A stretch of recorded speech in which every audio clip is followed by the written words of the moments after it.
Hey folks, Professor Benjamin here today to talk a little bit about the crazy mutant white-eyed gene and fruit flies and how that proved the theory of chromosomal inheritance. Thomas Hunt Morgan was an embryologist working at Columbia U in the early 1900s. He used fruit flies instead of peas like Mendel did. They were kind of unique because fruit flies have 4 big chromosomes. You can see them under the microscope. You can actually breed them really quickly because they make a new generation about every 2 weeks. And there's males and female flies that you can see a little different. The male chromosome, the Y chromosome, you can actually see it. It's a different shape than the X chromosome. So he was working with these flies, breeding them together for about 2 years, and he almost gave up. But finally, he found something unique. He found this mutant white-eyed gene in male flies. And so what he then did was keep breeding the flies so he could have white-eyed flies and red-eyed flies. And what he took was white-eyed male flies that had the white eyes, and females with the red eyes, sort of like Mendel and his peas with the pea flower colors. And he bred them together.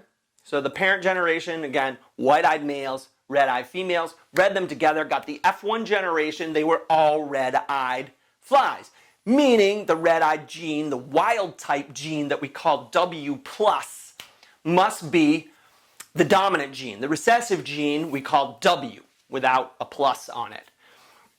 And so that F1 generation, just like with Mendel's peas, they must have been heterozygous, with one dominant gene and one recessive gene, the white-eyed gene. But then he took the heterozygotes. Please do not confuse this term with the heterozygote, a cloven-foot animal that eats trash. And he bred them together. And, you know, the heterozygotes, again, they have one dominant, one recessive each.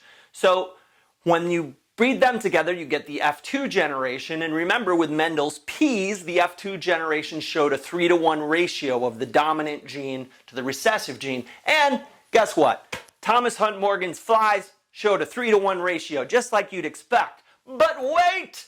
There was a surprise. Only male flies had white eyes. What? How could that be? So what he reasoned is that the white-eyed gene appeared in the males more frequently because the gene must be on the X chromosome. With only one X chromosome, there is no chance that a dominant allele can be on the other X chromosome and be expressed, because there is no other X chromosome. Therefore, if there is a single recessive allele on the single X chromosome, the phenotype will appear. And for females to show the white-eyed trait, they have to be homozygous with 2 recessive alleles.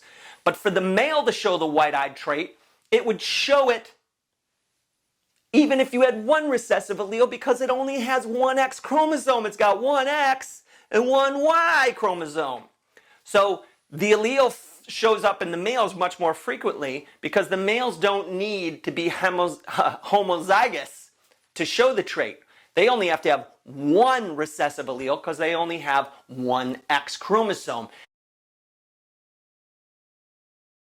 So what he showed was that that mutant allele, that white-eyed allele, was located on the X chromosome. And that was the first time that anybody showed a gene was actually located on a specific chromosome. So it sort of proved the chromosomal theory of inheritance. Thank you.